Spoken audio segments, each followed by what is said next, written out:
Thank you. Is that working? All right. Thank you, Cantor Du, for your beautiful music. And we will have a chance to hear more from Cantor Du later on in the program. So my name is Chuck Koplik, and I'm a past president of Temple Isaiah, and I chair our racial justice team. And I'd like to welcome everyone here from Temple Isaiah and our community to this special event. But I'd also like to welcome our guests from neighboring churches, synagogues, and mosques, and from the Greater Boston Interfaith Organization and other guests. Temple Isaiah is a member of GBIO, Greater Boston Interfaith Organization, which is an organization of faith communities across the Boston area dedicated to working for the common good across race, ethnic, religious, and class lines. Tonight's program is actually the second of several similar programs being hosted by member congregations of GBIO in partnership with the ISBCC, Islamic Society of Boston Cultural Center, So for Temple Isaiah, this forum is also important in connecting our internal work, which is related to honoring our differences, with GBIO's Out of Many, One campaign. The two themes complement each other. When you can honor differences, then you can find common ground. Tonight, we'll have an opportunity to hear from and learn from leaders in the Muslim community. And Rabbi Howard Jaffe will begin by introducing our evening and then engaging in a conversation with Samar Nassereddin about Islam and about the Muslim community in America and Greater Boston. And just a couple words about Samir. He is the Youth Programs Director at the Islamic Society of Boston Cultural Center, engaging college students and young professionals in and around Boston. Samir studied both psychology and family and human development at Arizona State University. He's an aspiring counseling psychologist and has previously worked as a youth minister in his hometown of Phoenix, Arizona. So now begin with the framing of tonight's event by Rabbi Jaffe. Thank you. Yeah, thank you. Thank you. It is truly wonderful to welcome everyone here tonight. I want to say a special thank you to our panelists, our speakers who are here, and say, I'm going to quote Psalm 133, Hine ma tov u'manaim, shevet achim gam yachad, how good and how pleasant it is when brothers and sisters dwell together and sit together and be together. How good it is for us to be together tonight.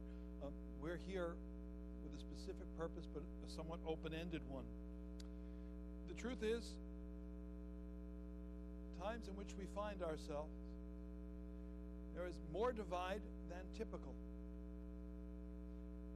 I phrase it that way because it would be incorrect to suggest that there have never been divides in American society or in the West, but these days, in some ways, it seems amplified and raised even more. And so, those of us who care about that not being so, come together to build bridges,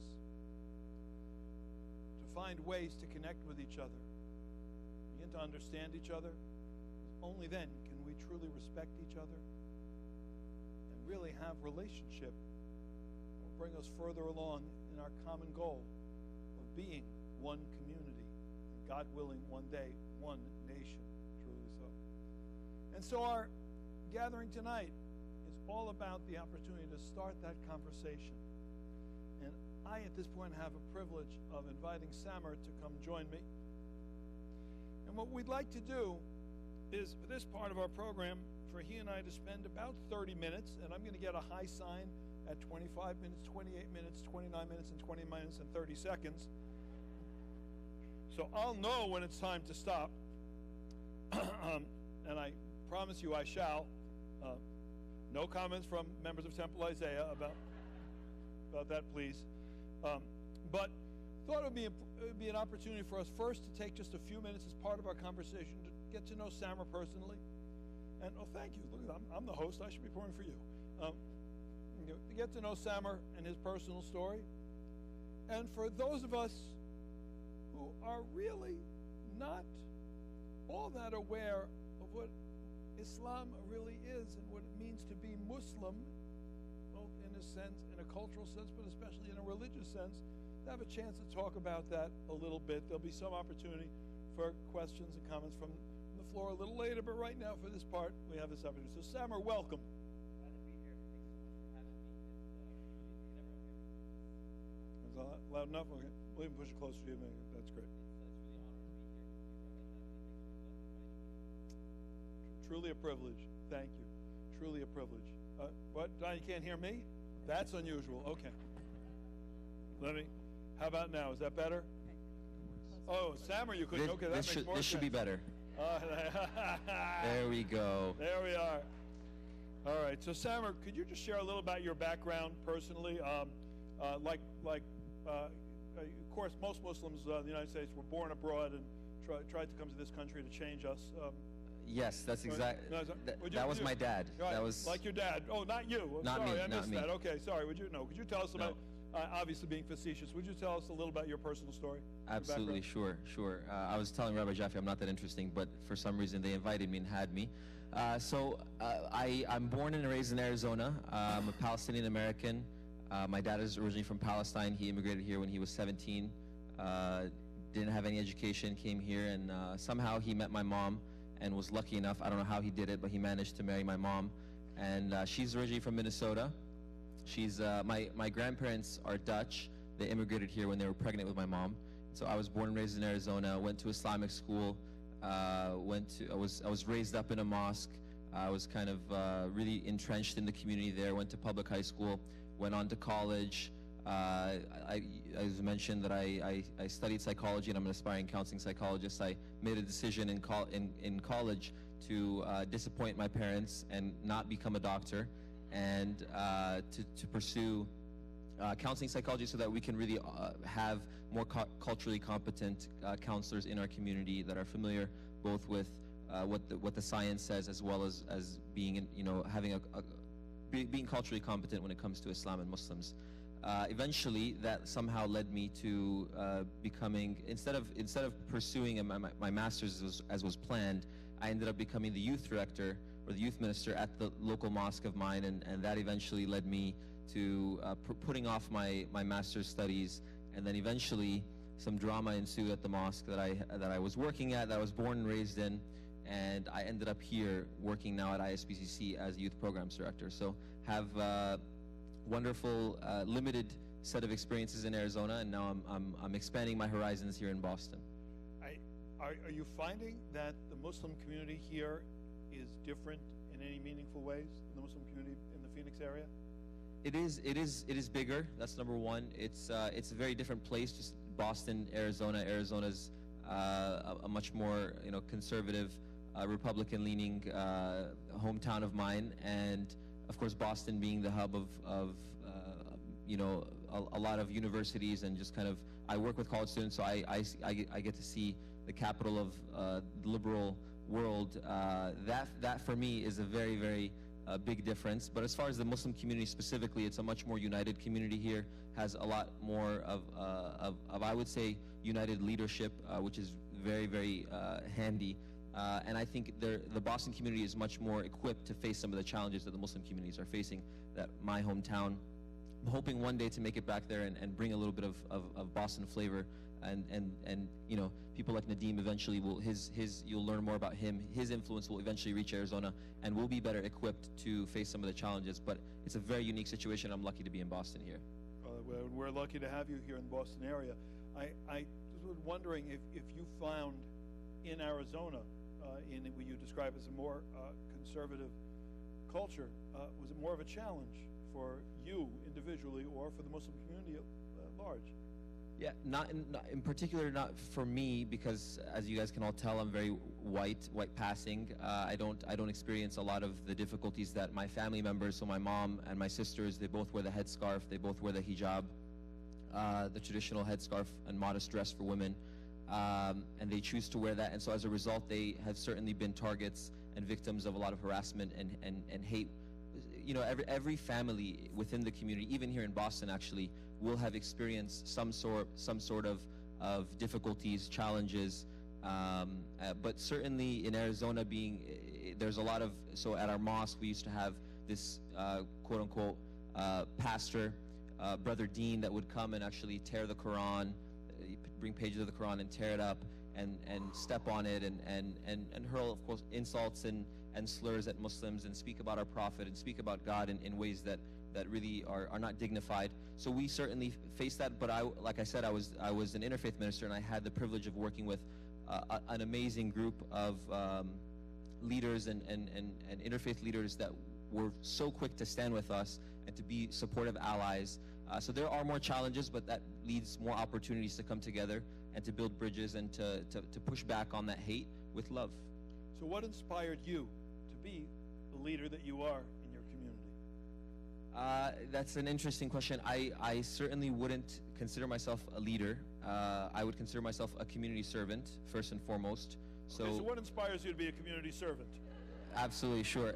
I would say first and foremost, seeing, in my life growing up, seeing examples of people that were willing to go above and beyond and do whatever it takes to help others.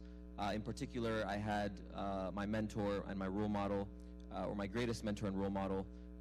He's someone that's very dear to me, and seeing his sacrifices. My older brother is also someone that I dearly look up to, and so many other leaders that are pioneers, literally putting it all on the line for the sake of others, and being around that a group of people growing up that truly inspired me to take on being a community servant, not just as volunteering here and there, but really as a career and as my life. That's really what inspired me, seeing others. And certainly my faith has a lot to do with it, but we'll put that conversation. Well, maybe actually, we'll that was my next question, so thank you for that segue. What inspires you about your faith? Can you tell us a little about your faith? How does it animate you? Why is it so important to you? What does it mean to you? There's so much about my faith that inspires me, and I could go on and on probably for the rest of the session, but in limited time, I would say that Islam is something that is very personal for me. It's something that Islam has given me so much. It has helped me in my life, helped me find purpose, helped me find meaning out of life, and the way that it's done that is when I look at what Islam brings forth, and it teaches, it's standing on a platform of social justice. It's standing on the platform of so many virtues that we all share amongst all religious communities and religious traditions and other and faith non-faith traditions.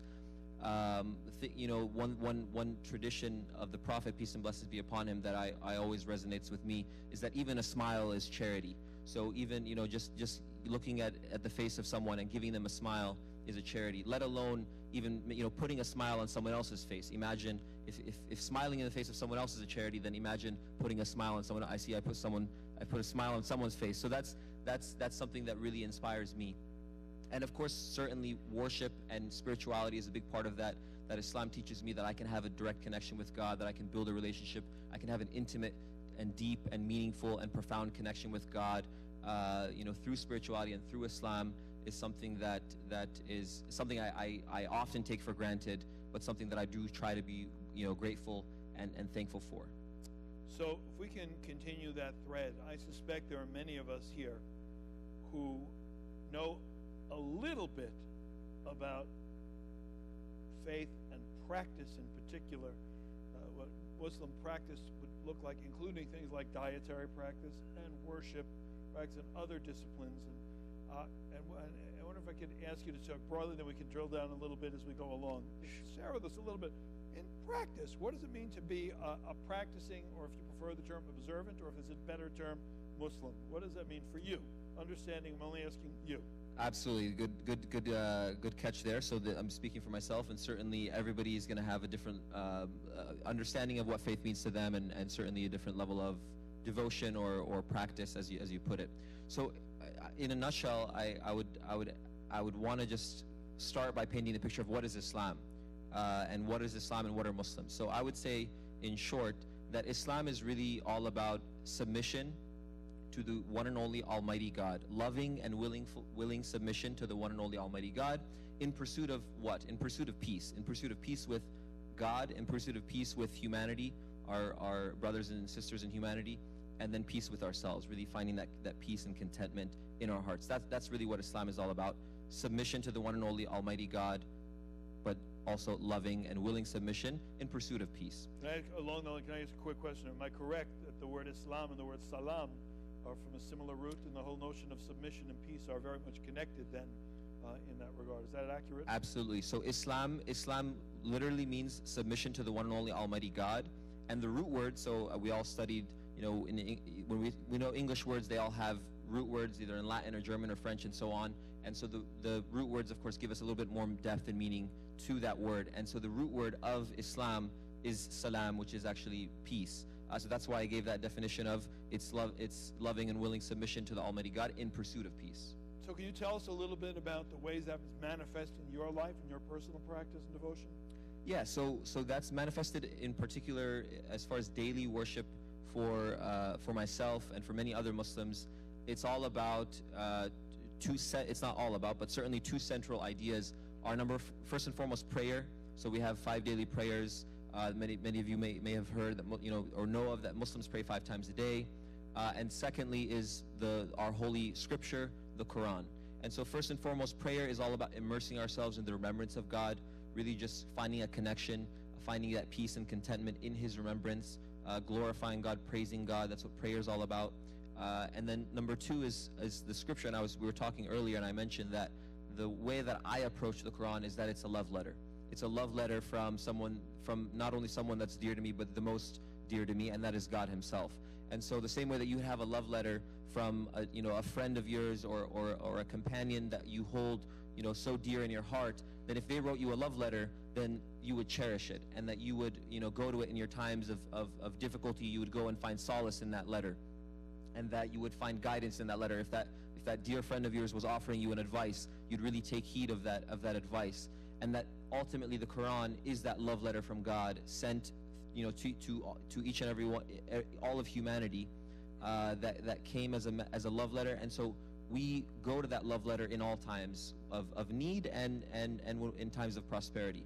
And those two modes of those two tools really of prayer, connecting with God, having a conversation with God directly at any time, and then number 2 is that love letter.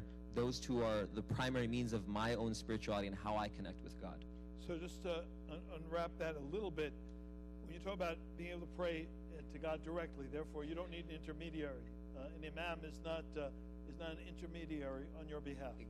Exactly. So we believe. I mean, you can at any time, It's also an important caveat about prayer is that we can raise our hands and pray to God at any moment, and then we have a distinction between ritual prayer, where there's specific motions, specific things that you say, and then a small time allotted for you to have some flexibility in that prayer to pray to God for whatever you choose. But at the same time, I could be praying. I could be, I was sitting down making a prayer to God that I don't make a fool of myself.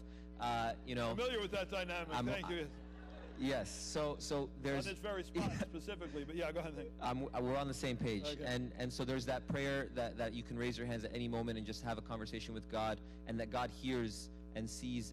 God is one of the characteristics of God is that his knowledge and His hearing and His ability to help that every single person can depend upon God, and He's really the only one that's worthy of us depending on, and He's capable of helping each and every person in every single moment across the world. Everybody's praying to God, and He hears everyone, and that there's no intermediary between you and your relationship with God. The only thing, there's a beautiful reflection that if you're feeling distant from God, ask the question, who's the one that moved? Amen. Who's the one that moved? Amen. So God is always there for us. So just very quickly, can you then define for us, since many know the term, and I just raised it, but I'm not sure most of us really know, what is an imam, and what is the role of an imam in a Muslim community? Great question. So an imam can mean a lot of different things in different contexts. So first and foremost, the primary, it could be comparable to a pastor or rabbi, the spiritual leader of a community, of a mosque. It could also refer to just the specific leading of the actual ritual prayer. And so, for example, if I lead my family in prayer, or if I lead a couple of friends, then I'm the imam of the prayer. So it also can have different contexts in different, in the Shia tradition, in which it really signifies a prominent spiritual leader and authority. So it can have a lot of different meanings. Anybody can be often referred to as imam. It doesn't necessarily mean that they are the leader of a community. It's often just the title that people are given. So it can get really confusing, honestly. Thank you. It's confusing even for me, so right, so don't worry. Well, that's good. Then we can all feel better about Exactly. that. Another quick question: dietary discipline. Do you have a dietary discipline as a Muslim? So we do. We're not able to consume alcohol first and foremost. That's number one. Alcohol is considered a grave, sin to be consumed or sold, and so on. And we all know the harms that come from alcohol. And number two is anything that comes from a pig. So any meat or otherwise products that come from the skin or the hide or anything from any pork products, then that is also not to be consumed or used. And then thirdly is just which makes sense. We're not able to eat certain animals that eat other animals, in particular what is it? Carnivorous animals. Predators. Predators in particular, and then we're not able to also consume blood. Few dietary restrictions, and then with meat, there's a recommended or a mandatory way of slaughtering, that it has to be in particular done in the name of God, sacrifice in the name of God. You say Bismillah, which means you say Bismillah ar-Rahman ar-Rahim, which means in the name of God, the most compassionate, the most merciful, and any meat that is slaughtered in God's name is able to be consumed. All else is something that should be avoided. And would it be correct to say that the general term for that dietary discipline would be halal? Halal, yes. Anything stamped with halal, that means I can enjoy it. For those familiar with the Jewish concept of kosher, it's an analog, and in fact, there's many similarities, including the specific ritual slaughtering, yes, and the not eating of blood of the yes, animal is very similar. And a particular way of slaughtering, that way the blood flows. Yep. We're on the same page Very there, similar. yes. In fact, I'm not going to ask you. I'll just note that I've heard some Muslims say that they will accept something that's certified as kosher as being acceptable as halal. Yes, as well. That's so we're also a part of the tradition is that you're able to eat meat from the people of the book, Abrahamic faiths, our brothers and sisters of Christian faith and Jewish faith. So anything kosher, if it's delicious, I'm gonna eat it. Well, everything. If it's not delicious, I might be polite and still eat it, but I much prefer delicious. So, I'm going to ask about one more overarching, one more specific area, then ask about an overarching cultural challenge. Ramadan.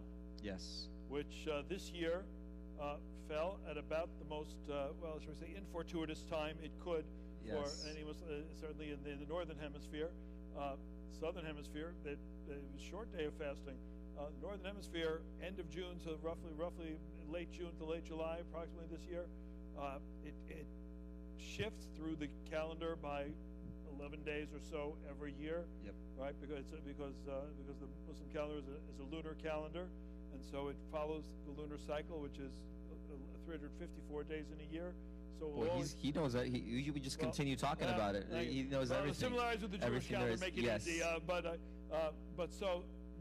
unlike the Jewish calendar, which adjusts for seasons and makes sure that dates and therefore holidays stay within a certain 30-day range, that's not the case. Boy, that would have been nice. Right. Well, there you go. Exactly. So we met with Suzanne Al-Reyes, whose name we want to invoke here tonight, who helped organize this event. Couldn't be here, much to her regret. Some of us met with Suzanne during Ramadan, and during the day when the rest of us have been eating and drinking as per usual or beyond, and Suzanne had not consumed anything since the wee hours of the morning. And the realization of what a cultural challenge that is, I have some sense, many of us have sense, whatever communities we hail from, that sometimes being part of a larger culture in which we are in some way a minority can be a challenge. I suspect that the challenge of, for instance, fasting for one day on Yom Kippur is very different than, for example, this year, complete fasting from sunrise to sunset for a month.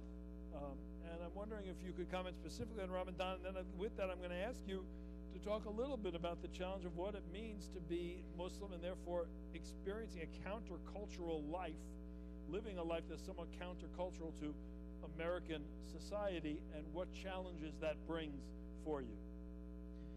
Sure. So let me start with Ramadan. That's quite a lot. Yes. Let me start with Ramadan. Ramadan is, as he explained, it's the holy month for Muslims in which we are.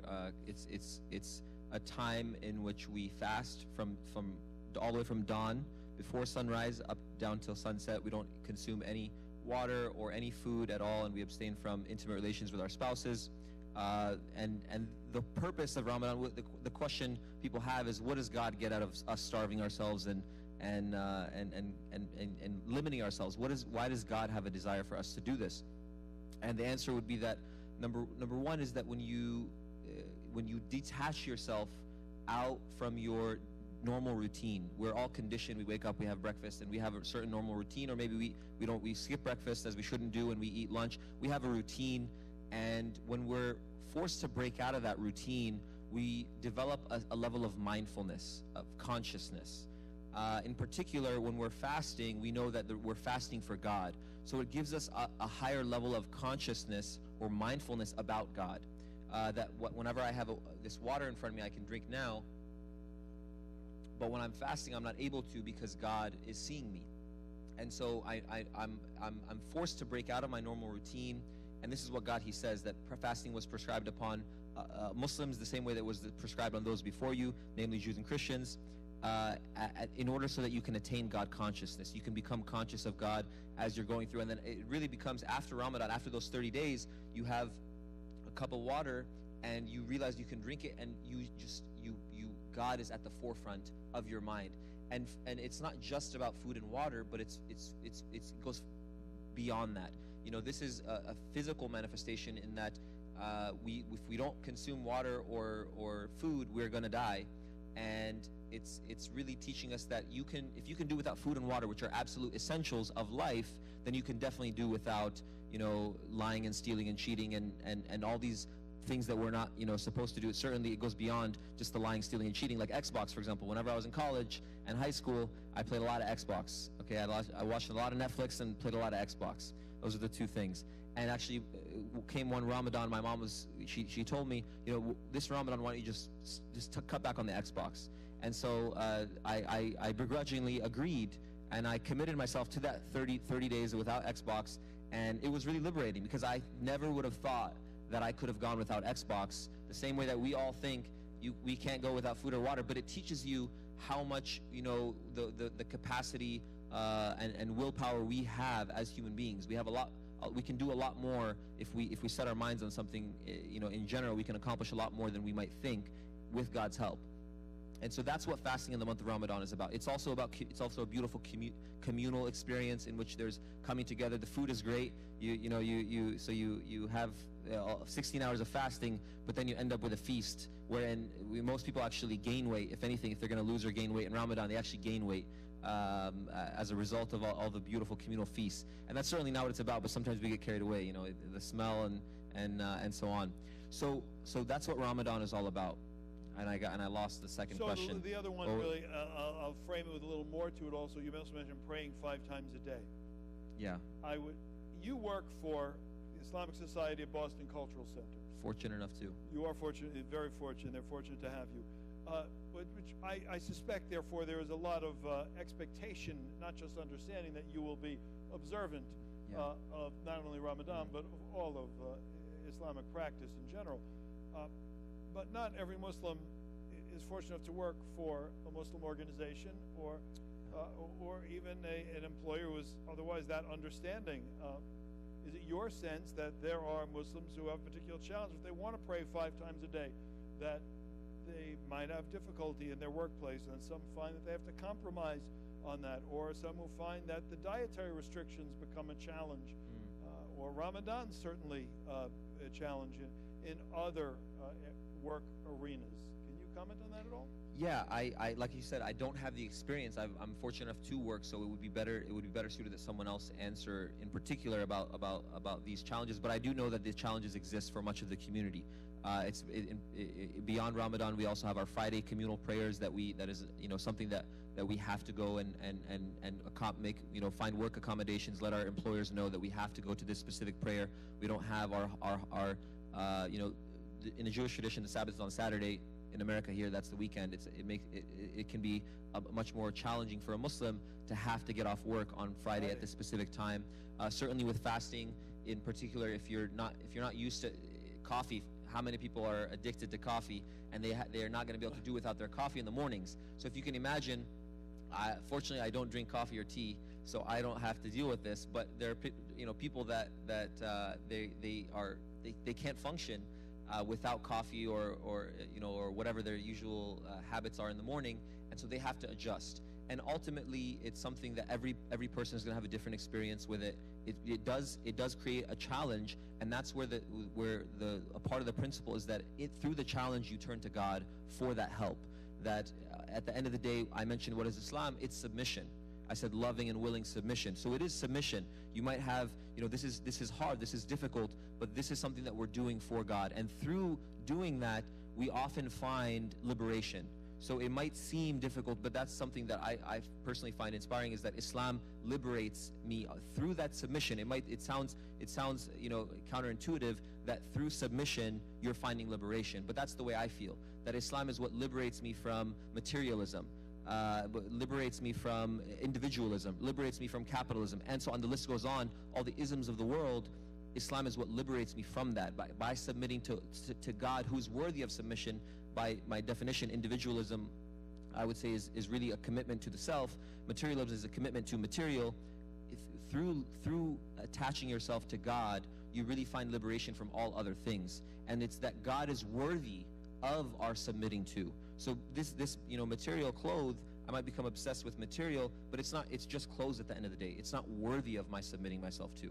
Whereas God, in His holiness, in His greatness, you can speak about God being the most loving and compassionate and merciful and the most just, and He's the most perfect in all His characteristics. It's the nature of who God is that makes Him worthy of that submission. So through that difficulty, it often brings us closer to God. That when we submit to Him, when we trust in His plan, when we really say, God, I can't do any of this myself. I can't fast in the month of Ramadan myself. I need your help.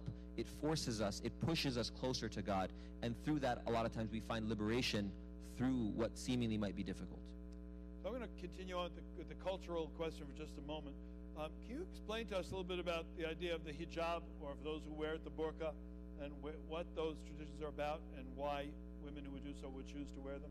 Absolutely. That's an important thing that you mentioned, which is they choose to do so. So my sister and my mom, both my sisters, my entire family essentially, on my dad's side, wear the headscarf, and they wear modest clothing. So the hijab is not just something that is necessary for women, but men also have obligations that they have to fulfill. So the concept behind it all is modesty. That is to say that we are taught to be modest. And I don't need to. I think we're all well aware of the hypersexualized culture that we live in today, and a lot of the problems that come with it. So Muslim women, ultimately, they choose to cover themselves. That God, we believe, has said that it is best for you as a woman to cover yourself, except with the exception of your hands, your face, and your feet. And people do this. We talked about submission. So this is a part of that submission. So people might have first. That's actually the reason why Muslim women wear the hijab, is submission to God. That's first and foremost. Now, in submitting to God, we find that there's a lot more benefits. So you find that people are forced. When you have a sister, a woman who's wearing the headscarf, a man or just the general community is now forced to respect her and to engage with her on a basis of her merits, of her accomplishments, rather than becoming sexualized as an object that we find is so common in our community, when a cologne or like some cologne is being sold, but then you have like Ronaldo or one of these superstar soccer players that is in there in skanky little boxers or and so on. And the same, of course, is even more so with women. So it's really to counter. You mentioned counterculture. It's going against the grain of the normal fabric of society. That is to say that you can do anything you want. Live and let live. Anything goes. You have your way of doing things. I have mine. And at the end of the day, a part of it is going against that culture. It's tied to the submission. I can't stress that enough.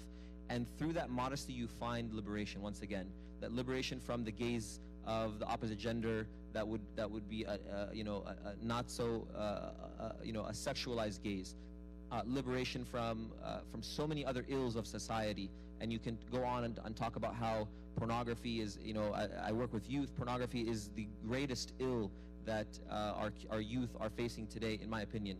And so this is the concept that behind it, and this is why Muslim women choose to wear it. So it's not something that's forced. It's not something that a man or anybody else can come and say that, oh, you have to wear the headscarf. It's also an individual a decision that a person makes between them and God. So a person that doesn't wear the headscarf, are they any less Muslim than someone that does? Absolutely not. It's an individual decision that they have to come to terms with for themselves. And somebody that doesn't do it, that is not the headscarf is not what religion is all about. It's certainly not what Islam is all about. It's a part of it. It's important, but that's not to say my time is limited. So now I went on a rant here, and I'm going to go ahead and just stop speaking. And we're going to let you, because there are a couple of things we're going to try to get to in the 2 minutes we have remaining in our conversation. So along that way, lines, can you share some myths and misconceptions people have about the Muslim community? That's a tough question in 2 minutes. I would say there's three. Choose two. There's three. I would say the first one is that Muslims oppress women. Can't speak to that. No time. Number two, I would say that just believe me that we don't. Trust me. Just take my word for it. Number two is that Muslims are violent. Once again, trust me, we're not. And number three is that Muslims are anti-Semitic, and we're certainly not. And so, I'll mention that number one, you have Muslims condemning all sorts of violence all across the world, Muslim organizations, mosques, etc. I would ask the question, why do they even need to? Whenever I have that preacher that I had mentioned, that was ripping the Quran, I had rabbis and pastors that would come to me and apologize and say, I'm so sorry that you have to deal with this. I would say, don't apologize to me. He doesn't represent you. I know who you are. I've built a relationship with you. I know you to be the person that you are. I don't need you to condemn anything. That's what I'd say about that issue. Number two, about Muslims being anti-Semitic, I wish I had more time. I would say that you look through the tradition of Muslim history and you'd find so many examples of Muslims and Christians and folks of the Jewish faith and any other faiths, pagan, Zoroastrian, you name it, all living in a society in peace, in cohesion together with one another. And you look at the example of Salah ad-Din, who actually liberated Palestine from the Crusaders. And if you look and you read some of the stories, right after liberating it, first of all, he lets the Christians go back to their residences with their property, and then the next day he commands that church happens on Sunday, and then he makes it clear to all friends of the Jewish faith in that city that they are welcome, that they have access to the holy site of Jerusalem. And the list goes on of examples in history, and it actually to the point where after there's many records in which the Jews of the time in the Ottoman Empire would actually be inviting their Jewish the rabbis. There's records of them inviting their other rabbi brethren, saying, "Come leave the oppression of this land and come to this land of Muslims where you will flourish." And so the examples are so many. I ran out of time, but I can tell you, Muslims are not anti-Semitic. Actually, some are. That's not to say that some aren't. Sorry, I should. Islam inherently, if Islam is practiced the way that God wants us to, the way that the Prophet Muhammad, peace and blessing be upon him, taught us that we should, then Islam is not anti-Semitic. Of course, you have Muslims just like every other category of people that we ask God for guidance for each and every one of us. And I trust you know that there are Jews and Christians who are anti-Muslim, and they certainly do not represent.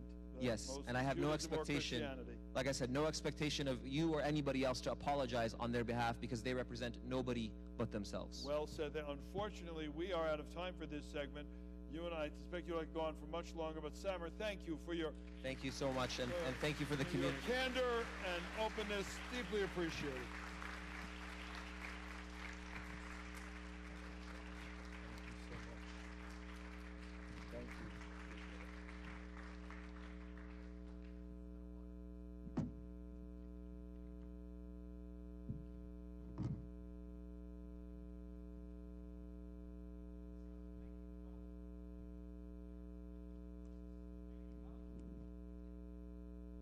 How about now? If there's anyone that's seating near a blank chair, I don't actually see any blank chairs. There are a couple people in the back. There's a blank chair there that's free, and there's another chair over there. So one there. Someone says there's a chair over there. Yeah, there's a chair over there. There's a chair there. So I don't want anyone standing if they don't have to stand. So the second part of our program will be a panel discussion led by Rabbi Jill Perlman. It will be to learn about the concerns, discrimination, threats, experiences of the greater Boston Muslim community. And on the panel, we're so pleased to welcome Stephanie Marzouk and Nadim Mazur. Stephanie is an attorney focusing on immigration and criminal law. She's board president and co-founder of the Muslim Justice League and an active member of the Boston Bar Association and the American Immigration Lawyers Association. She's originally from Baton Rouge, Louisiana, and lives in Somerville with her husband and son. Nadim is an educator, entrepreneur, community organizer. He was elected to the Cambridge City Council in 2013 after an energetic grassroots campaign, winning by just 6 votes, and then being returned to office in 2015, receiving the most votes across all 23 candidates for City Council. He's an MIT graduate in engineering, person after my own heart, and he has founded 2 community-oriented businesses in Central Square.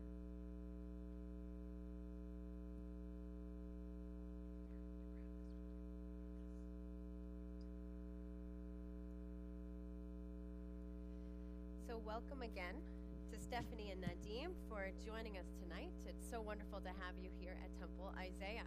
So I'm just going to jump right in. Is that okay? With a few questions about U.S. policies that affect the Muslim community and certainly beyond as well. So I'm going to jump right in with an easy question. Travel bans. So I'm hoping, I want to begin tonight to talk a little bit about where we are with the travel ban, version 1, version 2, the various challenges to them and changes to them, and of course what impact that is having certainly on the Muslim community and beyond. Sure, so I'll take on that one. So I think many of us, if we have turned on a television or a computer in the last few months, know what the travel ban is. So people from 7 countries originally, now 6 minus Iraq, are being refused visas. There are no new refugees coming from these countries. Can't hear it? Is this better? Great. Okay. So again, people from 7 countries, now 6, are not being are allowed visas. They're not being allowed to come as refugees. This is being challenged in various courts, Hawaii, Boston, and it's gone up to the Supreme Court. Right now we're just on the preliminary injunction, so whether this ban should go into effect while it's being challenged in the courts. But actually I wanted to put that into context because this is actually just the next step in a lot of things that people haven't heard about. So going back to 2002, we actually have NSEERS, the National Security Entry-Exit Registration System, which required men from 25 different countries who are over the age of 16 to go to certain offices to register, to be interviewed, to give detailed information about their travel plans outside of the country, what they were doing inside the country. And this program was actually only ended in last December, so it's been going on quite a while. Over 100,000 people were on this list at some point, and it's something that really people didn't hear about. As well, there's another program called CARP. I can never remember what that acronym stands for, but essentially it's a delaying program. So people with various types of immigration applications just get put in this kind of never-ending series of background checks, and there's not a lot of information about it, not a lot of ways to challenge it. There have been several court challenges. That program is still going on. So this travel ban right now, and also extreme vetting, which I think some of you may have heard of, so people from especially certain countries are being asked to give up social media passwords, all sorts of things. It's really just part of this kind of longer string of government programs. And I think really what the issue is, so this does affect immigrants very greatly, but additionally it has broader impacts on the Muslim community because it kind of reinforces the stereotype that Muslims are somehow suspect, that we are more likely than other people to commit crimes, which is simply not true.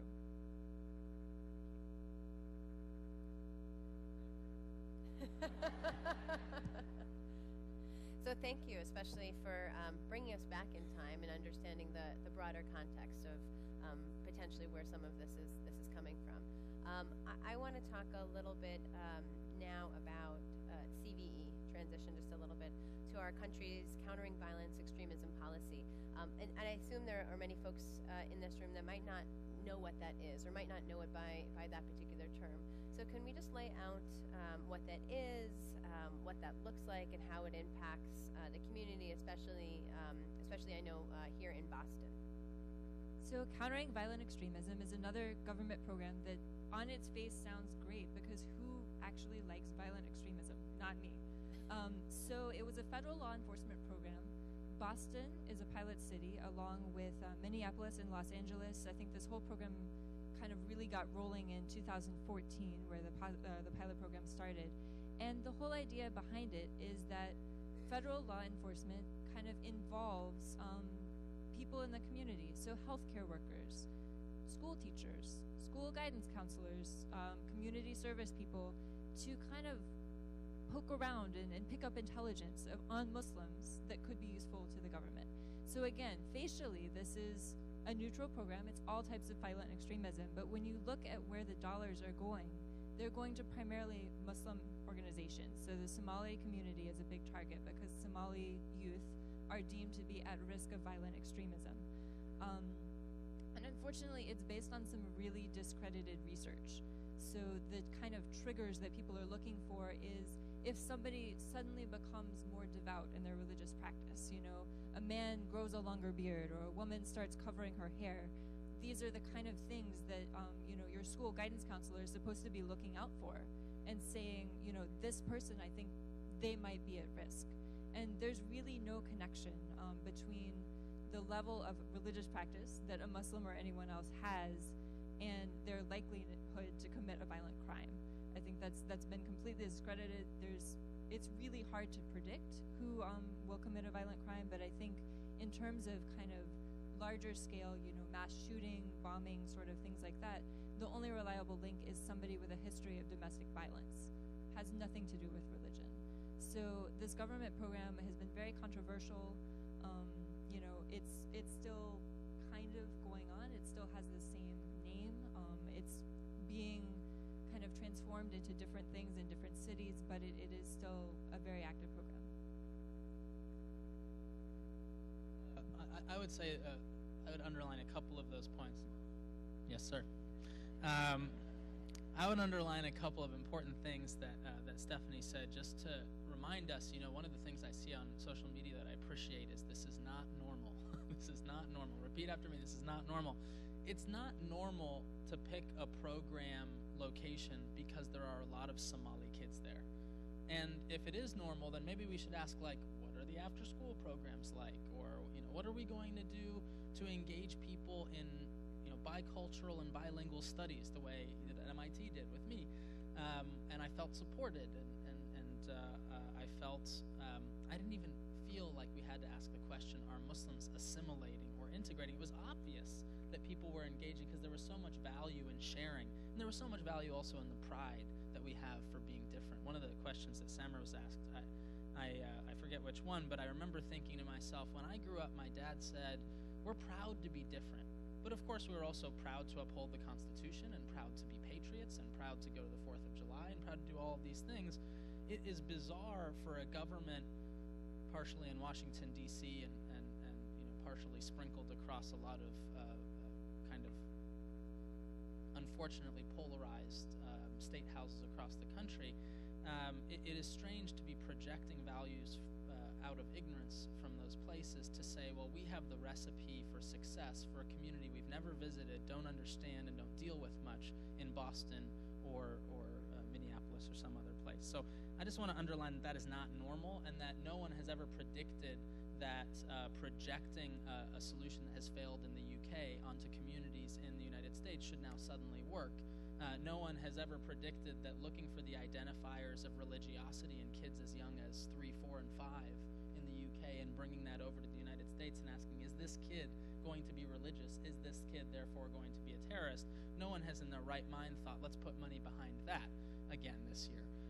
And yet it happens again because it has a political bent.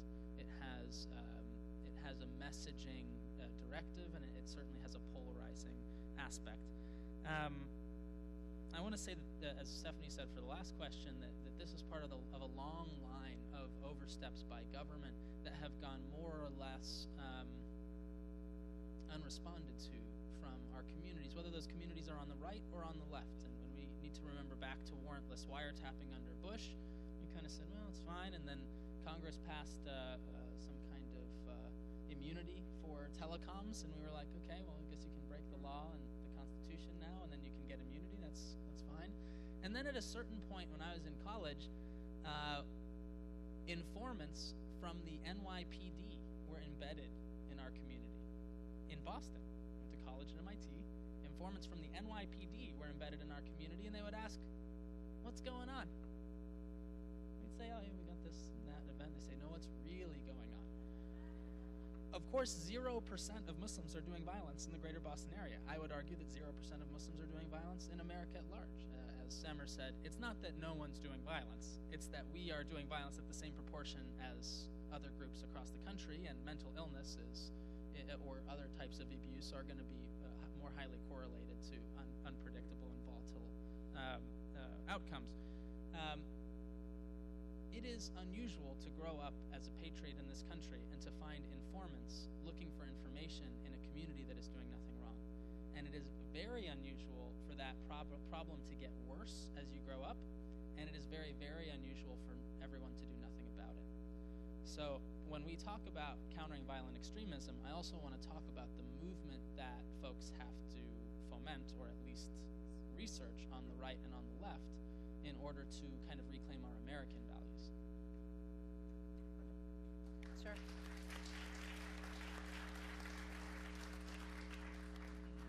Is there a sense that the community is organized in responding? I'm going to assume yes, but can you talk about how the community is organizing, responding to CVE policy? No, after you. So I would say, in general, the Muslim community has traditionally not been terribly organized well. I think, so people often think of Muslims as immigrants. Not all Muslims are, but there, especially after 9/11, was this sense of, look, we're really good Americans. We want to do everything we can to help law enforcement. Come into our communities, ask us whatever you want. We've got nothing to hide. And this is a very, very dangerous attitude to have when you're dealing with law enforcement agents who are looking for evidence of crimes. So, you see people, unfortunately, there are federal law enforcement fishing expeditions where people go out and just, interview people in the community. This is happening in Boston. People can be pressured to inform on their community. So, you say you're a good American, well, prove it to us. Tell us what's going on. Tell us who are you worried about in your community. There's a lot of pressure going on, and I think more recently, organization is happening. I think Nadeem can talk a lot more about what's happening in Boston locally. Definitely, the Muslim Justice League is, a local organization that really founded in response to CVE, in particular, that we felt nobody was really pushing back on this in a coordinated way. And since then, I think, especially in the last few years, things have really gotten taken off. Just one more thing I would like to say is, if anything good has come out of the current administration for Muslims, I think it is the awareness and the interfaith work and the support that a lot of community members are giving. And that's a really wonderful and heartening thing to see. As much kind of media pressure and institutional pressure there is, I think a lot of people are coming and saying, no, this isn't how we want to be as a country.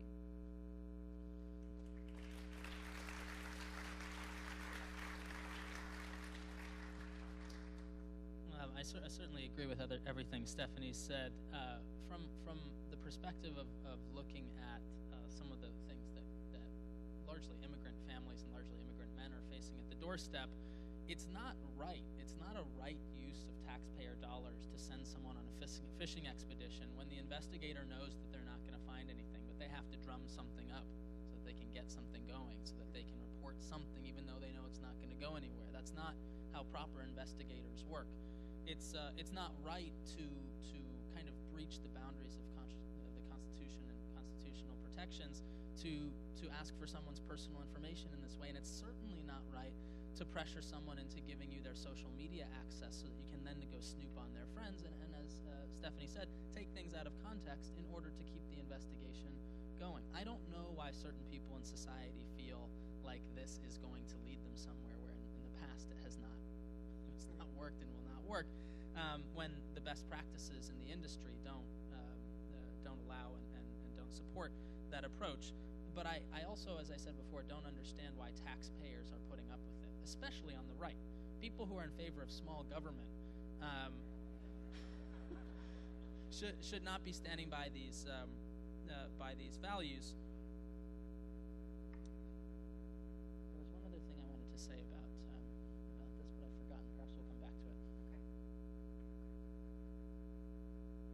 Oh, local organizing. Thank you, Stephanie. Yes, we're doing it.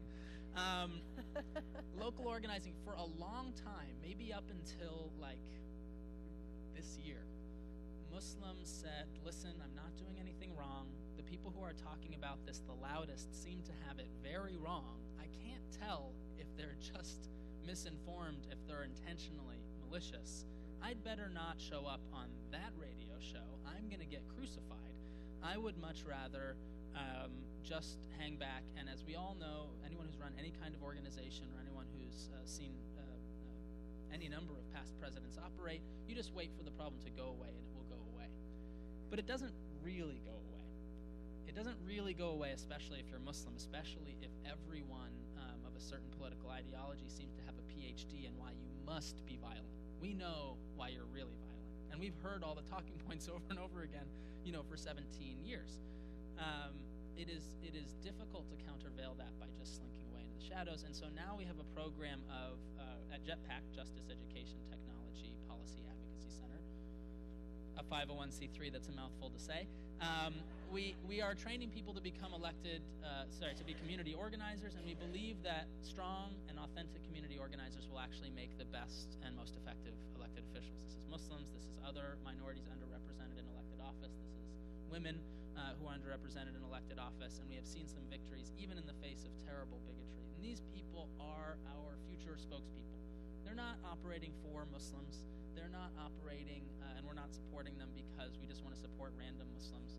We want to support people who are great for the job and who are being undercut by a horde of what's called brigading on social media to destroy your reputation, a horde of bigotry that you face personally and need emotional fortitude in order to withstand, and unfortunately a lot of whisper campaigns and other things that undermine your organizing or undermine your approach to candidacy for elected office. In so doing this, I think we will not only create an opportunity for greater diversity, but we will also obviously have an opportunity to stand up in these difficult radio and TV programs and say, this is difficult, but I'm prepared for difficulty, I'm trained for difficulty, it is my job to embrace difficulty, and I will go ahead and do that. I have had the opportunity to do that. They've gone great. Conservative radio hosts have really difficult, really often misguided questions, and then in my experience, they are big enough to say, I don't agree with everything you said, but I may have had a couple things wrong. Hate me because I'm progressive. I commend you for doing that work, and I also want to commend you both for creating organizations with great names like JETPAC and like the Muslim Justice League, which I love. So Stephanie, can you take a moment and just tell us what the Muslim Justice League is and what it does, this organization that you co-founded and that you're the president for and the director of as well? Sure. So Muslim Justice League, it was started by 4 Muslim women. We kind of had these series of brunches, and we said, somebody should really do this. And then we thought, well, I guess it's on us. So we started the organization back in 2014, really, as I mentioned, in response to the CVE programs. But I think our mission goes further than that. We want Muslims to have a sense of pride in who they are and to be fully participating in their communities. As Nadine mentioned, I think politically active in community activities, everything that you can do as a full member of society, while embracing your Muslim identity and not having to, feel this tension or feel that you have to apologize for your faith. So we've been definitely kind of working in the organizing side, trying to educate people about what CVE is, and just kind of keep track of all these changes as they're happening. Great, thank you. If it's okay, I want to switch gears for just a moment, but it's very connected. So in the last few months, there's been talk of a bill and/or an executive order around labeling the Muslim Brotherhood as a terrorist organization. And I'm curious. I know we had a conversation earlier today just about this, about what some of the trickle-down effects of that may be if that happens for the Muslim community in the United States and beyond, and also just what this bill and/or order, if it happens, evokes in you when we talk about it. Yeah. So this is a bill. It's in bill form. It was under Ted Cruz's sponsorship, the Muslim Brotherhood Terrorist Designation Act, and the executive order would be very similar.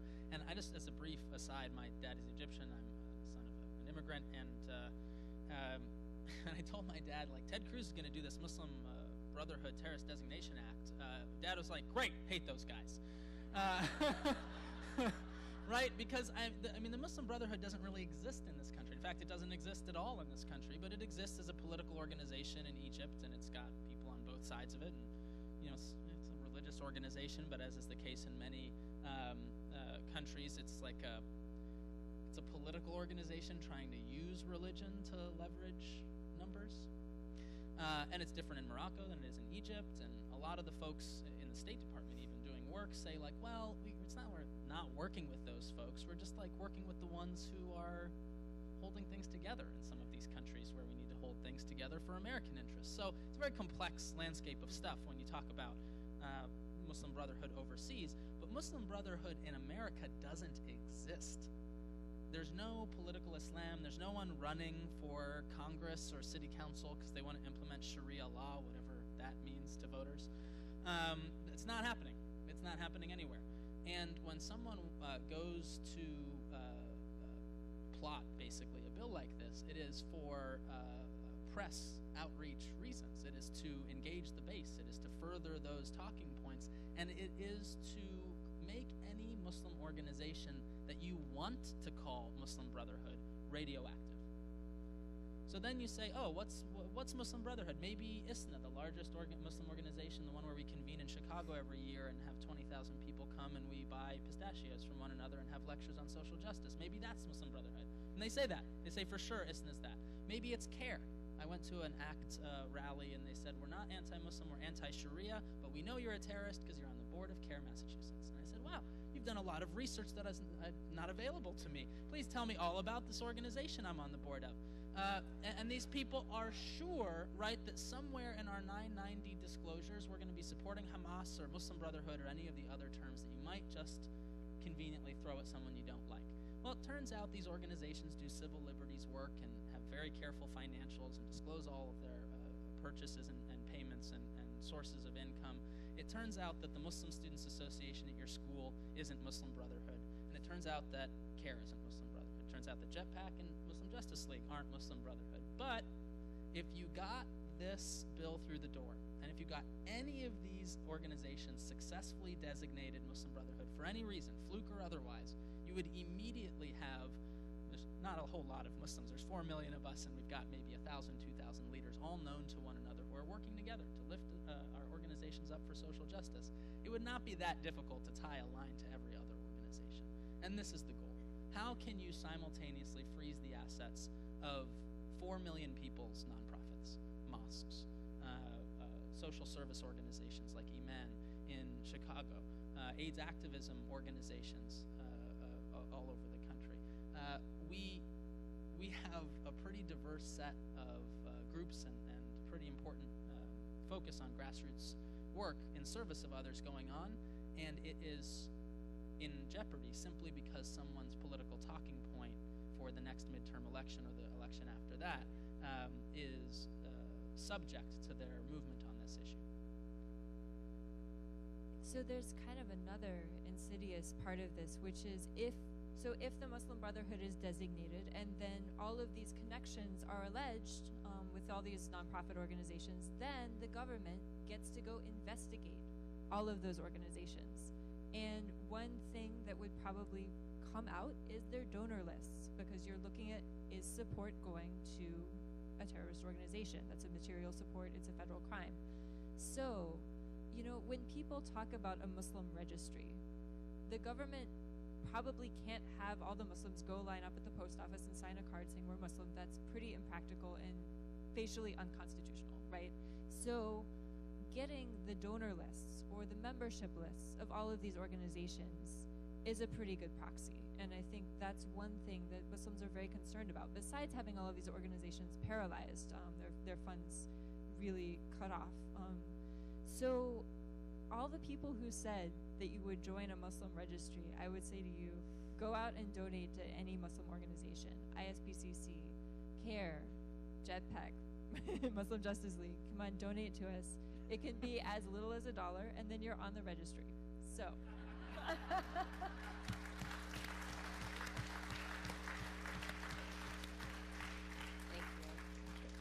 And I want to underline something Stephanie said. When she said the government would like to investigate, that was obviously with scare quotes, to investigate, right? They want the lists. They want to freeze assets. I don't mean they, the FBI. I don't think we have a bunch of bad investigators who want to do terrible things. I mean they, the politicians on any side of any argument who believe that they have political motivation to do something. And when they send folks out on an investigation, that charge can come from a political level, but it turns into a regulatory or administrative endeavor. You have to then go do that thing, and you have to find something to do. This is what they would do.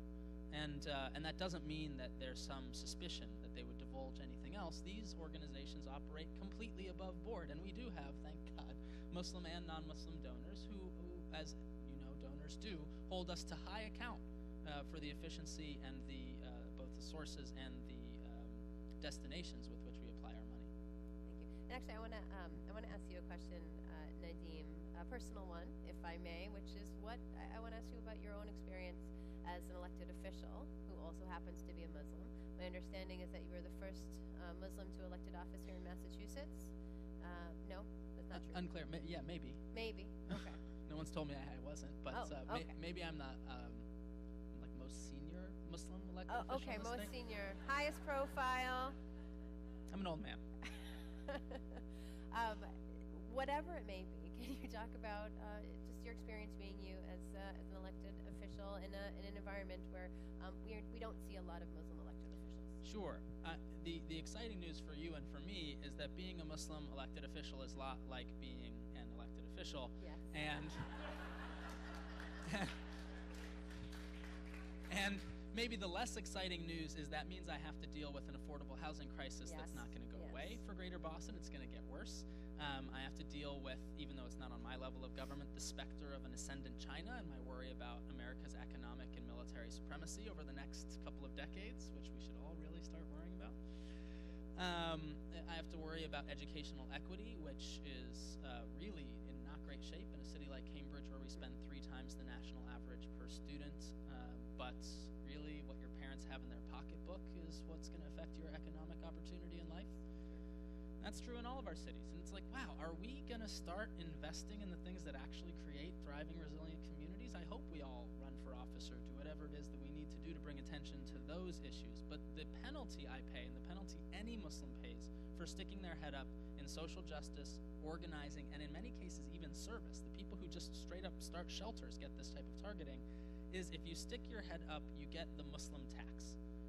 And the Muslim tax is that even though someone might only win by 6 votes, you've got someone else coming in and trying to cost you 150, 200, 300 votes. And we've got a lot of people putting a lot of energy into getting things almost across the finish line, and at the last minute, you get targeted with insane amounts of bigotry. JETPAC was just targeted 2 weekends ago, and our executive director and me, we came out of one of our rare Saturdays off. This was July 4th weekend, and as a mark of our kind of Independence Day and patriotism, we had hundreds and hundreds and hundreds of people tell us with the most shrill screed possible what they thought of our religious affiliation of our social justice project. And I got this from Breitbart, and I got this from being on Steve Bannon's top 10 lists of Muslims to whatever, destroy or whatever. And it's all of us. It's all of us. It's not just me or someone who ran for council and failed in Arizona. I'm on a list, a WhatsApp list. We text each other for advice of hundreds of American Muslim leaders. We have all been targeted in this way. And when we do a campaign or initiative or a fundraising drive, we get targeted again. There's an organization in Greater Boston that raises money for hate speech, and they raise more money for hate speech than all of our organizations raise combined to do any type of media. And that's happening all over the country. Again, this is a situation where you can grasp a hold of it. It's kind of easy to feel the shape of. You can verify that what I've said is definitely true. And the thing you can do about it, I mean, internally, we need to create a Muslim care package and response plan when someone gets hit with this, because you're kind of on your own. People just say congratulations, it's a joke. But it's also, it imperils your professional mobility and certainly imperils the financial health of your organization. Externally, obviously, folks can stand against this, can join our responses on social media, can follow organizations who get targeted like this periodically, and frankly, can stand up against the very, very large number of people who sit in the middle and say, I'm not racist, but. And those people truly aren't racist. They are just in doubt.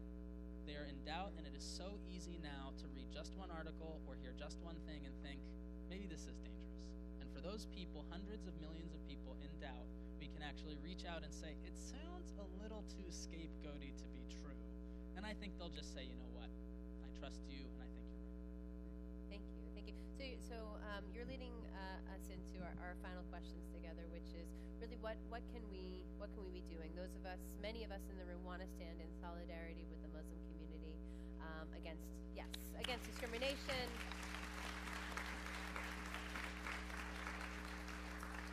And against Islamophobia, and so we're wondering how to do just that. So clearly there is a narrative out there about the Muslim community. What should that narrative be? What really should it be, and how can we make that happen?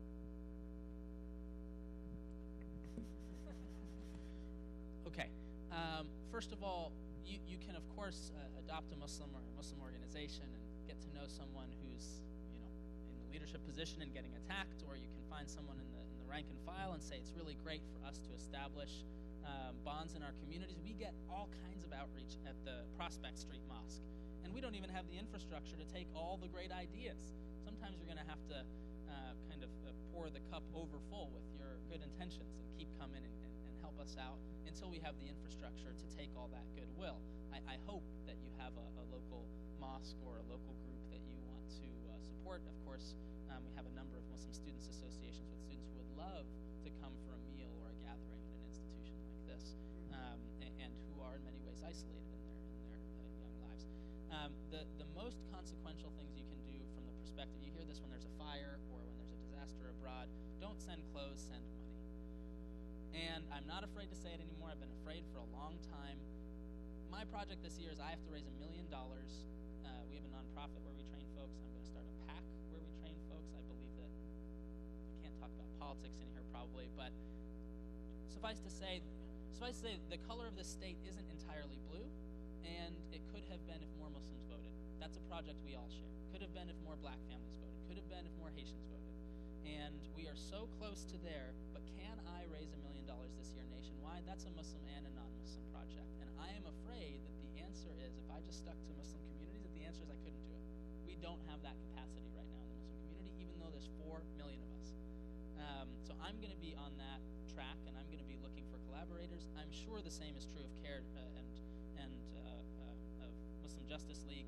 I'm not afraid to say send money, but in lieu of that, at least please send out your support, and we'll keep track of one another, and we'll continue to do things like this, which are so valuable, and for which we are so appreciative. Yeah, so just to build on that, I think, you've already taken a huge step because you're here, and that means a lot.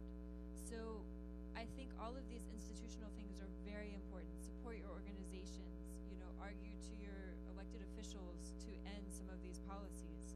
but a lot of it is really on the interpersonal level. And I know that the Jewish tradition has a long-standing history of social justice. And so I would say, please continue that. And when you hear, bigoted remarks, when you hear Islamophobia, question it and try to have those tough conversations with friends and family. Because I think, the bigger question is, when is this tide going to turn? And that's something that we are really kind of dependent on people just to do in those relationships between one another. Of course, yes. I want to say something very short and potentially a little controversial, but it has to be said because our gatherings, when I was growing up, my dad was in I think it was the Arab-Israel Alliance or something like that. Folks got together and asked the hard questions, right? And we get together and here we're asking some very nice questions. But the giant elephant in the room as we sit here next to the American flag and the Israeli flag is, what do Muslims think about Israel? And I think we have to have more conversations like that, but frankly, let's hark back to my question about a Muslim city councilor is a lot like a city councilor. We are focused on communities in America that could fall apart meaningfully and are certainly being displaced currently in the next 10 and 20 years. We as Muslims are focused on being Americans. We are focused on very immediate problems on which we are your allies and you are our allies, and a certain set of problems where we are each other's only allies in many cases. My hope is that we engage in difficult conversations about malfeasance in this democracy, in that democracy, in the democracies that surround that democracy, so that we can actually understand that government is challenging and that government often subverts the will of the people and the natural democracy that it is owed. And that is going to happen all over entire regions and all over entire countries. We cannot, I think, be so dogmatic as to either keep that conversation out or assume we know what the other is going to say, or that because the battle for that issue is so vicious that we must actually treat any other collaboration as a proxy for that battle. Does that make sense? It does.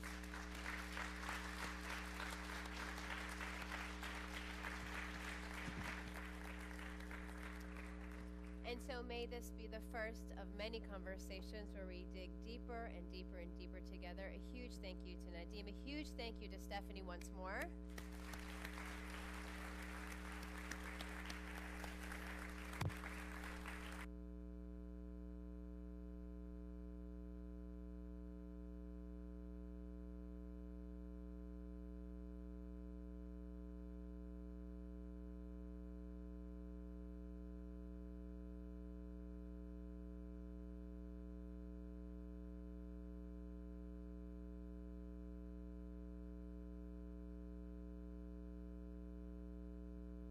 I think it's on. So I'd like to thank Rabbi. I think I'd like. Someone said you have to eat the. I'd like to thank Rabbi Perlman and our panel, Stephanie Marzouk and Nadim Mazer. Excuse me. At this time, Suzanne Reyes, who worked with us from the ISBC, had suggested that this would be a great time for people to have a chance to talk to each other and have a chance to have a little dialogue with the person next to you. This is part of the sort of something the Greater Boston Interfaith Organization has espoused so eloquently, which is the opportunity to get to know each other and talk to each other. And we thought that while that was going on, we'd have an opportunity for those Muslims who wish to engage in evening prayers. This was about the time for regular evening prayers. So those Muslims who wish to pray could exit the door where Bruce Ward, that won't help you, but the fellow with white hair in the door, and he will show you the chapel, and you can pray in the chapel. I believe Debbie Ingrid's told me east is that way. Anyway, at least my GPS said east was that way. While you have that opportunity, I'm going to be asking people to turn to their next door neighbor and the person sitting next to you. I have a couple of things to consider as part of a conversation with each other. So here are the things that I'd like to give you a chance to reflect on, think about, and then our friends will rejoin us after we've had a chance to reflect and discuss about what you've heard so far. So what are some of the things you learned today that you didn't know before? What is something you heard, learned today that resonates with you in your life? From what you've heard or learned today, what are you inspired to take back and share with family and friends? So, does anyone want me to repeat all that? Is that good? Some things you learned today that you didn't know before, something you heard or learned today that resonates with you in your life, something you heard or learned today that you were inspired to take back and share with family and friends. Spend about 3 minutes sharing your thoughts with your next person sitting next to you, maybe 3 minutes they can share, then you can talk about it a little bit, and then we will reconvene in about 10 minutes. And we will continue the program. There's more to come.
So let me give you another. Let me give you one more minute. You're going to take one more minute and wrap up your conversations. I'll give you one more minute, and then we'll continue. 1 minute.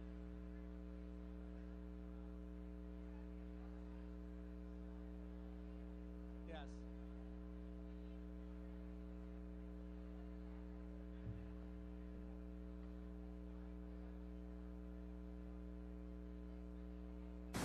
Hello.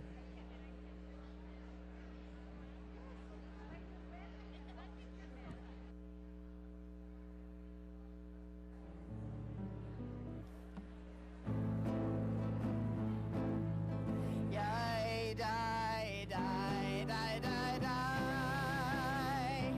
Yay, die, die, die, die, die, die. Yay, die, die, die, die, die. Yay, die, die, die, die, die, die. Yay, die, die, die, die,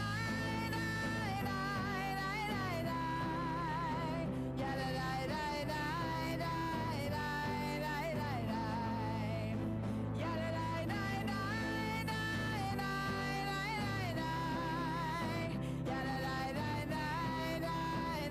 die, die. Sing out with me, I die, die, die, die, die. Yeah, die, die, die, die, die, die. Yeah, die, die, die, die, die. Yeah, die, die, die, die, die, die. Yeah, die, die, die, die, die, die, die, die. Yeah, die, die, die, die, die, die, die, die. Yeah, die, die, die, die, die, die, die, die, die. Yeah, die, die, die, die, die, die, die, die.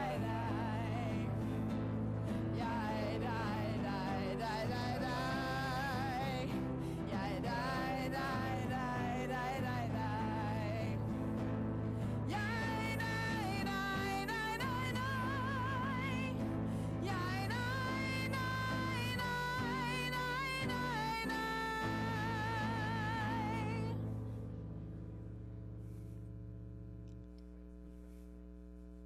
So, thank you for listening to some lovely music and from Cantor Dube.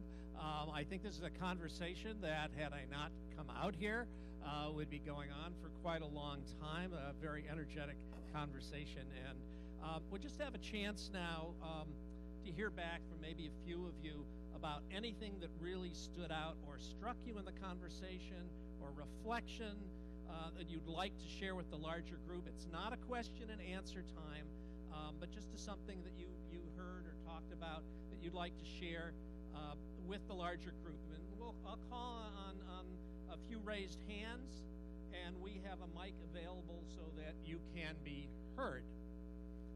So anyone who wanted to share something, or brave enough to raise a hand, or heard something interesting, let's see if there's any brave hands. We have a hand in the back.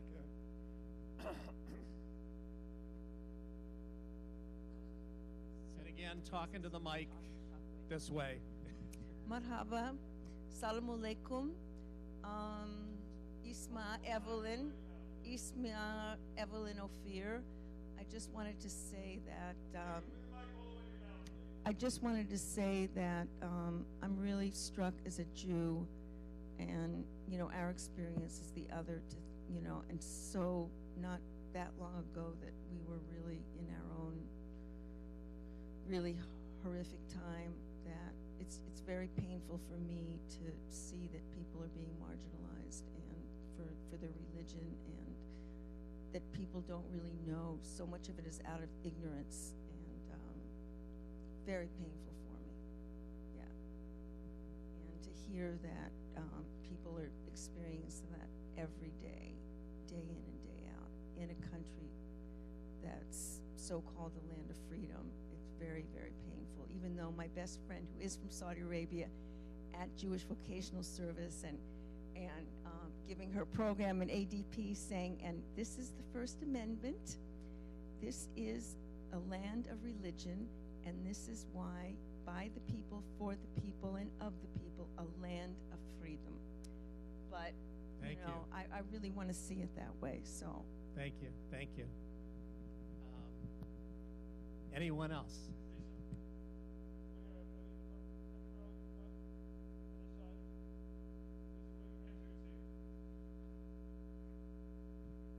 Thank you. Okay, is this close enough? It sounds very loud to me. One of the things that we discussed was our similarities, but also I just wanted to know from the panel, you talk about 4 million Muslims in the U.S. I just am curious about the level of observance that the group has. Like in Judaism, there's so many different levels of like Reform, Conservative, Orthodox, people who practice more closely to the Torah, the Quran. How does that work in the Muslim community? Because I know plenty of Muslim people that I don't see praying all the time or don't see wearing hijab. So I'm just curious if you know percentages or of what is in the U.S. So this is not a Q&A session. However, however, if you happen to know the answer to that, and you may not, So here's one of the times I wish I was a little bit more devout, because our other panelists clearly were more devout and they're finishing up their prayers, and I came over here and I got stuck answering the question. So this is one of those times I'm wishing I should have prayed a little longer. But no, that's a great question. And as with any faith, Muslims come in every shape and size and form, and different levels of practice, different ideologies, certainly different.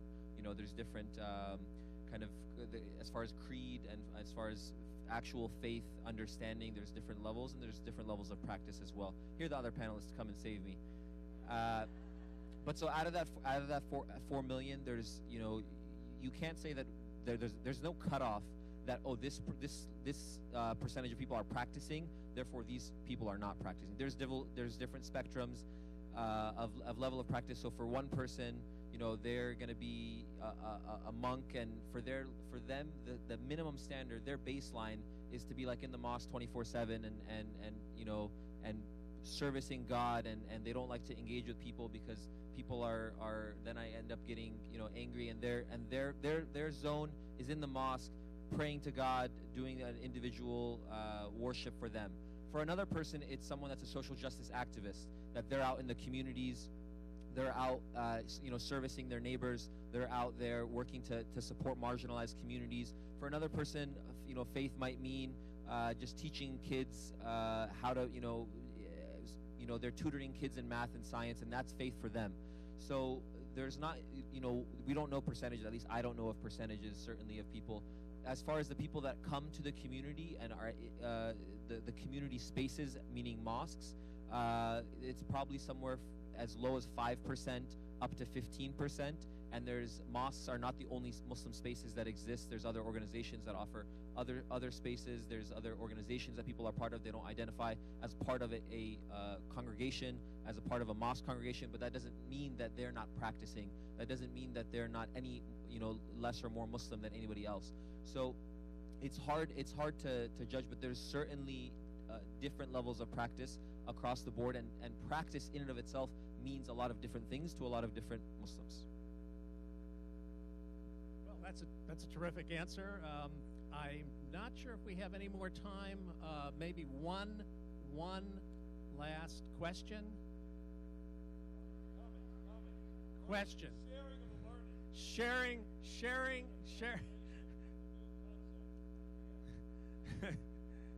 Thank you. Yes. I feel like I've learned a lot tonight, but I feel like I'm going to have to learn a lot more when someone makes a bigoted alternative fact comment. I need to have some facts to respond to it. I can never be a source of real information, but at least I want to have something intelligent and not alternative fact to say back. So it looks like I'm going to have a lot of work ahead of me.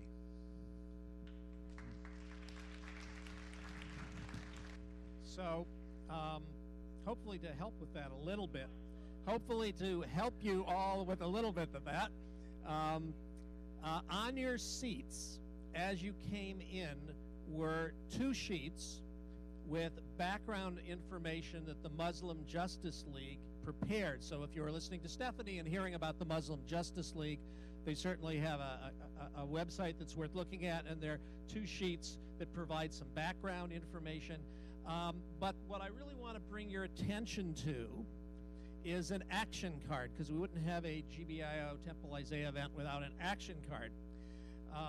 So please, for those who wish, I'm going to give you a little time to fill out that card. And I was going to bring the card with me, but somebody got a card, they can hold it up in the air. Thank you. Excellent. Okay, so people know what I'm talking about. That card has 4 questions on it for those people who want to fill it out, put in their name, and we'll be collecting it afterwards. My wife wants me to hold up the card. Okay, so on one side of it are 4 questions, and I'm going to go through those a little bit. On the back side are opportunities to provide us some feedback for this section. So let me go over the 4 opportunities to take action. The first checkbox would be, I will encourage family and friends to attend an upcoming Out of Many One teach-in this fall. So you've just attended one. You're probably not going to attend another. It'll be like this. But you may have family and friends who want to attend a similar kind of event like this. There will be ones coming up, at least one coming up in the fall. And if you check that box, you will be provided information about that event. So your congregation, because you may not be from Temple Isaiah, we have people from a lot of different congregations here. And maybe your congregation would like to host a teach-in similar to this. If you check that box, we'll get back to you on that. The third one is, I'm interested in learning more about the Countering Violence Extremism program, the CVE program, that Stephanie spent a fair amount of time talking about, and Nadim as well. And I'd like to do something to help. So if you're interested in getting contacted about doing that, that's your third one. The last one says, I'm interested in supporting the Muslim community, and that could be, you could circle the ISBCC, you could circle the Muslim Justice League, you could circle the Islamic Center of Boston and Wayland through a small symbolic donation. And if you check that box, you'll be contacted about making a small symbolic donation. And by making just a small donation, you can put your name on record as being in solidarity with the Muslim community. So I'm going to give you just a couple minutes to fill out the action card. We'll then have Cantor Du come back to join us together in song later. We're going to do a very final wrap-up. We'll have a closing prayer. We're going to have song, and then we have, of course, refreshments, right? Something to eat on and to gather and socialize around. So let me just give you a couple minutes just to have time to put your name down. And you don't have to fill this out, but if you want to, you have a chance to fill it out, provide some background information, check some boxes.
So I think I've given you a little bit of time if you want to fill out the card. I want to do a couple things. I want to thank, first of all, I want to thank all of our participants from the Muslim community.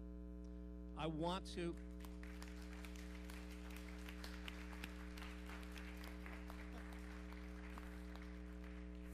I want to thank our wonderful clergy, Rabbi Jaffe, Rabbi Jill Perlman, and Cantor Dube. I didn't know it was that easy. I'd like to especially thank someone you don't see on the stage tonight, Suzanne L. Reyes from the ISBCC. She's the Director of Civic Engagement. She's on vacation, and a well-deserved vacation, but she helped plan this event. She was instrumental in planning this event, so we couldn't be here this evening. I want to thank many members of the Temple Isaiah team, and I'm not going to list them out because it's a long list, but I particularly want to thank Debbie Wengervitz, who helped put this together. And I want to wrap my words up before I turn to Rabbi Jaffe to close us in prayer, but I want to wrap up with the words that Debbie wrote to describe tonight's event. And she said, at a time when so much of what we hear seems focused on what can divide us, tonight we have focused on building bridges to connect us. Our goal as learners was to come away with a better understanding of the Islamic faith and more sensitivity to what our Muslim neighbors and friends are experiencing. And we hope attendees will be inspired to share what they've learned with their family and friends and look for opportunity to build bridges. President Theodore Roosevelt's words ring just as true today. This country will not be a good place for any of us to live in unless we make it a good place for all of us to live in. And we will now be led in closing prayer by Rabbi Jaffe. I'd like to invite all who are able to rise.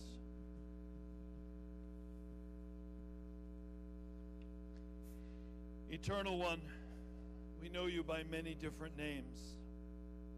Allah, Adonai, the Holy Spirit. You are the one who unites and unifies us all. And through you and your name and the various names to which you are known, we know you. We pray you know us. We pray, oh God, in coming together as we have in this evening, we have come to be a bit closer to unity, a bit closer to your name, to your many names. That our hearts have been opened and our spirits have been challenged, and that we can go forward from this place with greater resolve to live according to the understanding that we can only be one when your name is one. So may we continue to build a world in which we can be one, in which your name can be one. If you're so inclined, I invite you to say, Amen. Let's eat. And refreshments are to your right. And if you leave to the left, we'll have collectors of cards over there and collector of cards over there.